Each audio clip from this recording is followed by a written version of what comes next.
السلام عليكم ورحمة الله وبركاته. الحمد لله نحمده ونصلي على رسوله الكريم. أما بعد أعوذ بالله من الشيطان الرجيم. بسم الله الرحمن الرحيم. সমস্ত প্রশংসা সেই মহান রব্বুল আলামিনের জন্য, যিনি আমাদেরকে তামাম পৃথিবীর শ্রেষ্ঠ মাখলুক করে সৃষ্টি করেছেন এবং তামাম পৃথিবী এত সুন্দর চন্দ্র সূর্য দিয়ে তৈরি করেছেন। সেই মহান রব্বুল আলামিনের কাছে আমাদের লাখ কোটি শুকরিয়া বলি আলহামদুলিল্লাহ। তো তারপরে পরে সেই দয়ার নবী, মায়ের নবী, দো জাহানের বাদশাহ সৈয়দুল মুরসালিন রহমতুল্লাহ আলামিন, যিনি তামাম বিশ্বের জন্য আল্লাহ রব্বুল আলামিন রহমত করে পাঠানো হয়েছে, জানাকে তামাম পৃথিবীর সমস্ত মানব জাতির কাণ্ডারি করে পাঠানো হয়েছে। এমনকি যে নবী, যে হাবিব তামাম বিশ্বের উম্মাতের জন্য তানার 63 বছরের জিন্দেগিতে কখনো সুখ বিলাসিতায় জীবন কাটায়নি, সেই দয়ার নবীর উপরে আমরা দরুদ পাঠ করি, সকলে পড়ি সাল্লাল্লাহু আলাইহি ওয়াসাল্লাম।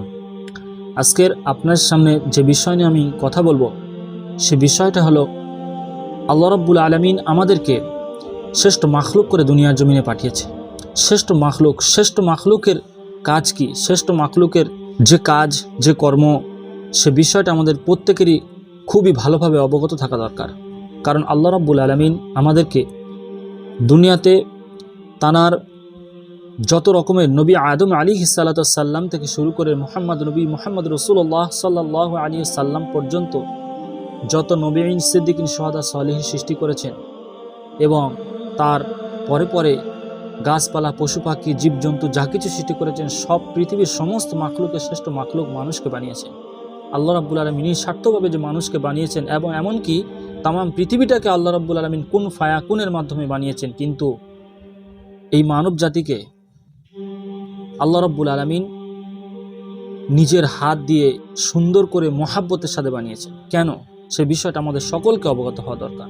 কারণ আল্লাহ রাব্বুল আলামিন আমাদেরকে অতি ভালোবাসেন, আর সেই ভালোবাসার মর্যাদা, সম্মান রক্ষা করা এই উম্মতে মুহাম্মাদের দায়িত্ব, এই শ্রেষ্ঠ মাখলুকের দায়িত্ব, তামাম পৃথিবীর সমস্ত মানব জাতির দায়িত্ব। কিন্তু আমরা আজকে সেই দায়িত্ব থেকে এড়িয়ে যাচ্ছি, সেই দায়িত্বকে ভুলে গেছি। সেই দায়িত্বটা যে আমাদের মাথার উপরে আছে, সে বিষয়টা নিয়ে আমরা কখনোই ভাবনা চিন্তা করি না। এই বিষয়টা আমাদের জন্য খুবই লজ্জাজনক একটা ব্যাপার।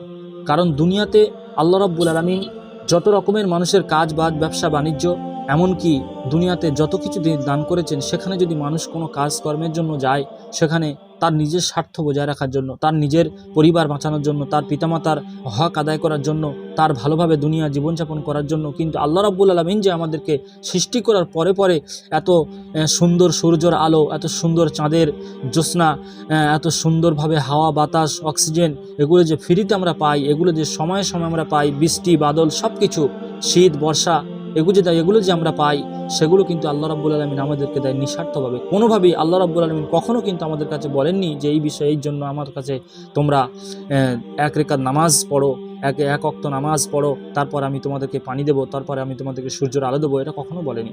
কারণ আল্লাহ রাব্বুল আলামিন আমাদেরকে নিঃস্বার্থভাবে ভালোবেসে আমাদেরকে সৃষ্টি করেছেন। আমাদের উচিত সেই ভালোবাসার সম্মান, মর্যাদা রক্ষা করা। সেই মর্যাদার সম্মান রক্ষা করতে গেলে আমাদেরকে কী করতে হবে? আল্লাহর অনুগত্য করতে হবে, আল্লাহ রসুলের তরিকা অনুযায়ী চলতে হবে। দুটো জিনিস আমাদেরকে সাথে রাখতে হবে। সেই দুটো জিনিসের সর্বপ্রথম জিনিস হলো, যা করব আল্লাহর জন্য, আর যেটা করব রসুল সাল্লাল্লাহু আলাইহি সাল্লামের সুন্নত তরিকা অনুযায়ী। তাহলে দেখবেন আল্লাহ এবং আল্লাহ রসুল দুজনেই খুশি থাকবেন এবং আল্লাহর নৈকট্য হাসিল করার সুযোগ আমরা পাবো এবং আমাদের ঈমান মজবুত করতে পারবে এবং আল্লাহ রাব্বুল আলামিন যে ওয়াদা দিয়ে আমাদেরকে দুনিয়াতে পাঠিয়েছে, সে ওয়াদা আমরা রক্ষা করতে পারবো। ওই জন্য আমাদের প্রত্যেককে উচিত যে সঠিক সময়ে, সঠিক স্থানে আল্লাহ রাব্বুল আলামিনের হুকুম নির্ধারিত টাইমে আদায় করা, আল্লাহ রাব্বুল আলামিনের অনুগত্য করার জন্য যা কিছু দুনিয়াতে দেওয়া হয়েছে, পাঠানো হয়েছে, সেগুলোকে রক্ষা করা। কারণ দুনিয়াতে আল্লাহ রাব্বুল আলামিন আমাদেরকে সৃষ্টি করেছেন শুধুমাত্র ইবাদত করার জন্য। এমন নয় যে আপনি ইবাদত করবেন বলে যে দুনিয়ার সমস্ত কাজ কাম, বিবি বাচ্চা, পরিবার পরিজন, আত্মীয় স্বজন সবাইকে ছেড়ে দিয়ে তুমি ইবাদতের মধ্যে মসজিদে পড়ে থাকবে, এমনটা নয়। আপনি দেখবেন, ভাবনা চিন্তা করে একটা জিনিস, যে আল্লাহ রাব্বুল আলামিন 5 ওয়াক্ত নামাজের যে সময়টা আমাদেরকে দান করেছে, সেই সময়টা এমন টাইমে দেওয়া হয়েছে, পৃথিবীর কোনো রকম কাজে বাধা হয়ে দাঁড়াবে নামাজ, এরকম কোনো সময় আল্লাহ রাব্বুল আলামিন আমাদেরকে দেয়নি। ফজরের পরে আপনি সারা রাত ঘুমের মধ্যে আরাম করার পরে ঘুম থেকে উঠে শুকর আলহামদুলিল্লাহ বলে উজু করে ফজরের নামাজ আদায় করবেন। ফজরের নামাজের পরে দুপুর জোহরের নামাজ পর্যন্ত সুন্দর একটা টাইম, লং টাইম, যেখানে আপনার রুচি সঞ্চয় করার জন্য খুব মূল্যবান একটা সময় রুচি সঞ্চয় করবেন। আর বিশ্রামের যে সময়টা আসবে, যে সারাদিন ক্লান্তি ভাব যখন আসবে, আপনি সেই টাইমটায় গিয়ে ক্লান্তিটা কাটাবেন, অতএব সেখানে আপনার জোহরের নামাজটা আপনি আদায় করবেন।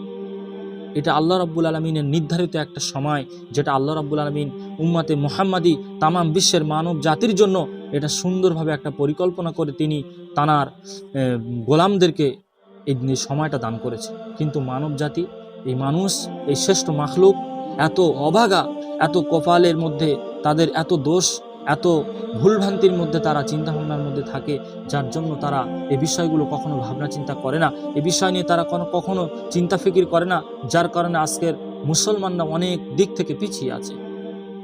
সর্বপ্রথম আমাদেরকে ভাবতে হবে যে আল্লাহ রাব্বুল আলামিন আমাদেরকে দুনিয়াতে কেন সৃষ্টি করেছিল, তানার কি স্বার্থ ছিল, তিনি কেন আমাদেরকে সৃষ্টি করেছে, আর ফেরেশতাদের কাছে এই উম্মাতে মুহাম্মাদের জন্য, এই শ্রেষ্ঠ মাখলুকের জন্য তাদের সঙ্গে কি ওয়াদা নিয়েছিল। আল্লাহ রাব্বুল আলামিন যে ওয়াদাটা করেছিল সেই ওয়াদাটা রক্ষা করার দায়িত্ব আমাদের, উম্মাতে মুহাম্মাদের, শ্রেষ্ঠ মাখলুকের। কারণ আল্লাহ রাব্বুল আলামিন কিয়ামতের দিন গর্ব করে বলবে যে দেখ ফেরেশতারা, তোরা মানা করেছিলি যে আদম সন্তানকে দুনিয়াতে পাঠাতে নিষেধ করেছিলি, কিন্তু আদম সন্তান আমার ইবাদত করে আমার নৈকট্য হাসিল করার চেষ্টার জন্য তার বাকি যত সময়, জীবনের যে বাকি সময় দিয়েছিলাম সেই সময়ের মধ্যে নিজের পরিবারকেও দেখেছে এবং আমার ইবাদতের মাধ্যমে মশগুল ছিল, আমাকে আমার নৈকট্য হাসিল করে আজকে তারা জান্নাতের প্রাপ্যদার হয়েছে।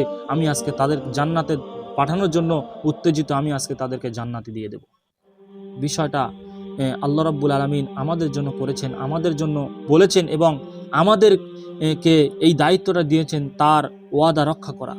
কিন্তু আমরা তার দায়িত্ব, তার ওয়াদা রক্ষা করার মতো কোনো কাজই আমরা দুনিয়াতে করছি না। এটা আমাদের জন্য খুবই লজ্জাজনক ব্যাপার। আমার মুসলিম ভাইয়েরা, আপনারা প্রত্যেকে এ বিষয় নিয়ে ভাবনা চিন্তা করবেন। আর বিশেষ করে যে বিষয়টা নিয়ে ভাববেন সেটা হলো আল্লাহ রাব্বুল আলামিনের যে হুকুম, 5 ওয়াক্ত নামাজ আমাদের জন্য ফরজ আইন করা হয়েছে, বিষয়ে আমরা প্রত্যেক অবগত থাকব।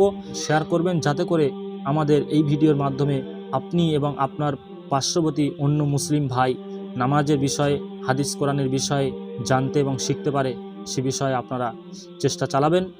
খোদা হাফেজ। আসসালামু আলাইকুম।